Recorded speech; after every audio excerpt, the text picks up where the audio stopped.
you expect something good out of those guys, don't you? Yeah, I think. And Rhys Evans is a backup as well to that group. Yeah, And Dalton Grant, who's scored plenty of tries in the Championship and League One over the years as well. So yeah, I agree. You've got a really decent backline. Okay, let's go for the halves next. We've got a bit of a mercurial talent there. I will freely admit he's a bit in and out. Dave Chisholm. Do you think he Chisholm might get some games at fullback? Because maybe can he be arsed with the defensive side of stuff enough? So maybe they'll slip him to fullback at times and maybe go with Lilly and Keys. Maybe. I think they seem to be playing Lilly a fair amount at 9, which I wouldn't necessarily agree with, but that's certainly where we played him towards the end of last year. It's a nice problem to have. But you brought Matty Wildy in to address the depth issues there. Yeah, I mean, this is what I mean. I kind of think Flanagan's a decent. Admittedly, he's kind of again stepping up potentially in division, but I think he's quality at 9 as well. So you've pretty much upgraded, haven't you? Pretty much with the players that you've signed. Do you think that? Do you think that there's too much of a changeover, or do you think there's enough of that core that got you up that knows John Keir and John Keir knows them to hit the ground running? Obviously, we've played a lot of pre-season this year.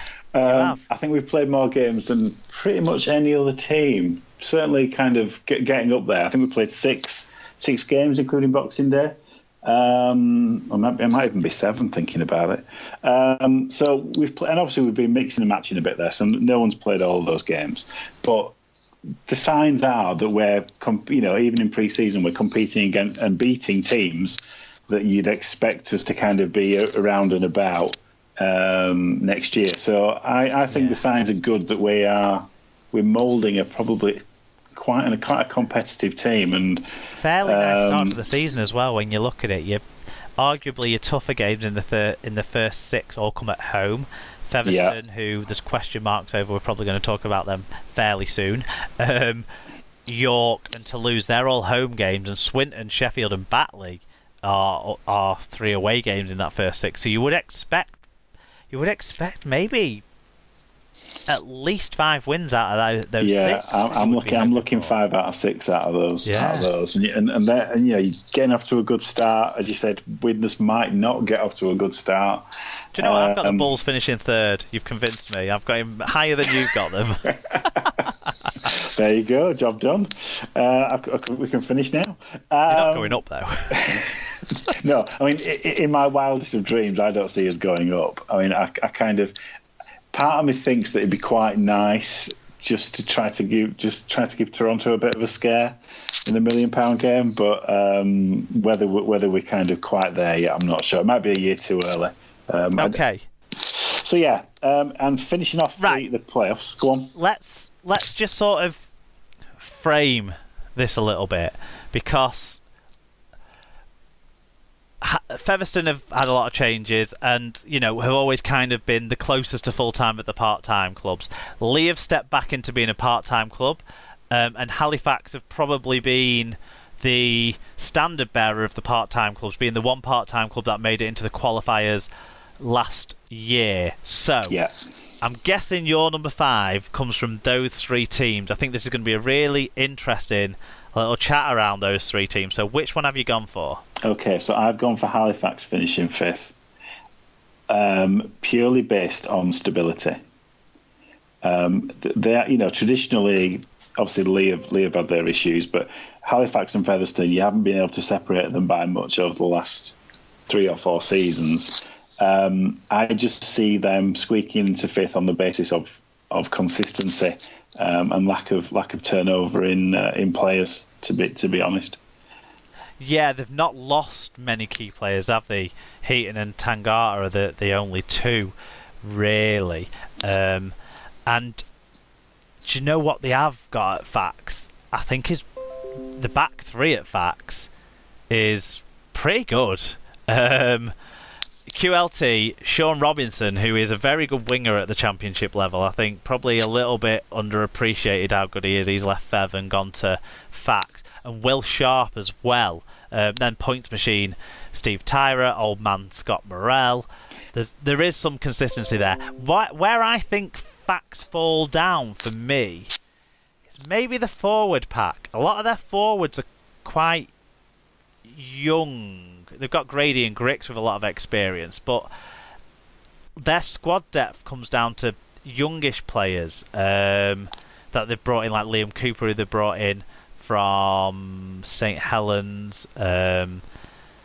Actually, Ben Kavanagh's in there, isn't he? I forgot about it. Yeah. They've got a good squad. You're right. They've got a good squad. I don't have any more questions about Halifax then. There you go. And go on. I think Lee might jump ahead of them though.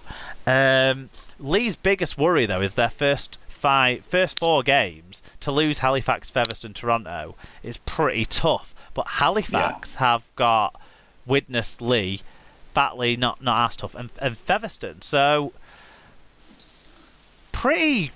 it's going to be, I think the first month of the season for those 3 sides is going to be very determining in where they come. But I do like your call of Halifax. I might just edge Lee because I think Lee have really hit a plum deal with that link up with the Super League leaders from last year. Yeah. I think obviously that's to their positive and that's to a detriment of Sheffield, but we'll get on to that. I mean, I had Lee in 6th. I had Lee up them above Fev in 7th. Fev, I don't think 7th place in terms of points will be far away from 3rd. So you've got Lee in 6th and Fev in 7th. Yes. So I've got it that way around. But I kind of in my head I've got Toronto and Toulouse kind of almost in a mini league of their own. Then I've got Widnes and Bradford and kind of Halifax, Lee and Featherstone in a kind of those 5 could be quite interchangeable depending on, order of games and that kind of stuff. But I just think Featherstone probably the worst of those 5 teams. I completely agree. I'm not even sure I'd have them in that 7th spot. I will go with Lee over Halifax though, because even though it's taken them late into the season to put that side together, John Duffy's a coach who knows how to deal with adverse situations in the Championship, I think, and he plays attractive rugby league, and he's brought in a squad that can do that. And actually, you look at the squad that they've put together, it's quite small in depth, but they've brought in a lot of local players, a lot of kids who've come through the Lee amateur scene, or living in and around the Wigan Lee area, bringing them back into the squad, and also then that deal with St Helens as well. I just think is going to really help them. Yeah. But the squad that they've announced when they did the squad numbers: Greg McNally, Johnny Pownall, Ian Thornley, Jack Higginson, Stephen March, Martin Ridyard, Josh Woods, Tom Spencer, Mickey Hyam, Sam Brooks, Toby Adamson, not so much on him, Andy Thornley, Luke Adamson. That's their top 13, and then Ollie Russell, Nick Gregson, Andy Braycheck. If they stay fit, and if when they're not fit, they can use St Helens' squad depth. I think I'm all for them finishing 5th ahead of Halifax, but I think between those 2, that's going to be an interesting race. I want to hear who you've got in 8th before I make my case for why I think Fev might actually finish 8th. All right, okay. Sorry, just briefly on Lee before we move on. It's interesting. Obviously, some of those names are from the the recent success of Lee out there. You think of McNally's of this world and people like that. So yeah, you kind of think, well, if they can remind themselves of that recent success, you make a good case for them in 5th. But anyway, I've got them 6th. My team in 8th, and Tim's going to be delighted by this, is Batley. I have Batley in 8th. I've seen them twice this year. They look like a reasonable team to me. I think they're probably going to be best of the rest. Right. Okay. Interesting. So, where do you have York then? I have York in 9th. Right. Okay. Because I'd actually probably have York in 7th. Okay. Um, Who have they actually? I mean, obviously, they are not denigrating what they did last year. They were the class. In many ways, they were the class of League One last year, and they deserve to go up as champions. I think if I look at squad acquisitions, I don't necessarily see them being massively stronger than they were last year compared to what Bradford have signed. Yeah, I agree, and that's why I don't have them challenging the top 5. But I have them in 7th. Okay. Because I think they have managed to retain quite a lot of that side from last year, and they've added some decent additions. I think Matty Marsh will be a good player at the Championship. I think Liam Salter will be a good player at the Championship level. I also think bringing Chris Brining back, he's a player who is capable of performing at Super League, but he just had a horrible run with injuries last year around, and I suppose that meant that Salford couldn't take a chance on him anymore. And Josh Jordan Roberts, who's come over, you'll have seen him quite a bit because he's had loan spells at Bradford, hasn't he? Yeah. I think he's a good back row forward as well. So I do think they've improved in some areas. I think some of the players that have left maybe were players kind of more towards the back end of the career age-wise. And I also just think they've got a good thing going. And the bottom end of the Championship last year and the top end of League One were not miles apart. No, not at all. So really, all I'm counting on is Fev dropping out of that top half bunch, and everyone else being pretty consistent to where they were last year. I mean, even Workington ran it very close with Swinton in that relegation promotion decider game. Exactly. Right, the last sort of game of the season, really, and that emphasised just how close those two divisions were at the top and the bottom end. And then when you say that Bradford and York were miles ahead of the other teams, I thought in reality, I know it didn't pan out that way on the league table, but like points difference wise, you look at things like that. Yeah. You know, they'll look at the consistency. You look at the games between the sides. I just think, and then obviously the recruitment you've talked about with Bradford. So I've got York going above Fev, and I've got concerns about Fev. There's a big turnover of players. There's a new coach coming in. I know they are signing some real, decent people, with the Boas brothers who've played internationally, with Brett Delaney who's won Super Leagues, and Jack Bussey who's very good at this level, and then Cam King who's very exciting potentially. I just wonder how it's all going to work, how they're all going to get along, whether this squad's going to stay together through the season, because it seems like a lot of different parts are coming in here. And I'm not sure they've had enough time to really gel either, because a couple of those players have only just got their visas to come over, and we're talking days before the season starts. Yeah, I'm just not convinced by Fev this year. Too much upheaval for me, for them to really feature. Which is, not to say they won't prove me wrong. They've been a great Championship side for a decade, haven't they? But that's my take on that.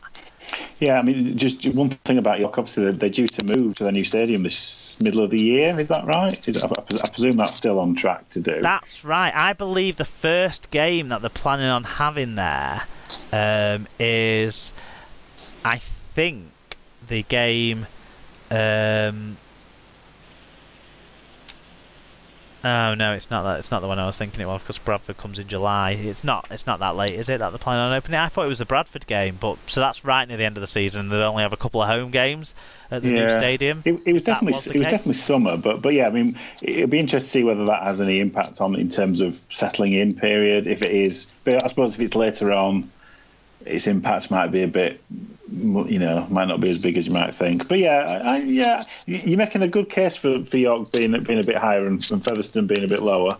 But I just had them in 9th. I had them kind of consolidating this year, which is probably no bad thing in many ways. You've got Batley in 8th. I'm going to tell you this. I've not got a lot to say about Batley either way. Which for Batley fans, if there are any listening, and for Rajun, if he's still got a soft spot for his old stomping ground, I would say me not having much to say about them means they're probably safe. Yeah. They're probably a boring side in that division. Like, they'll finish a few places clear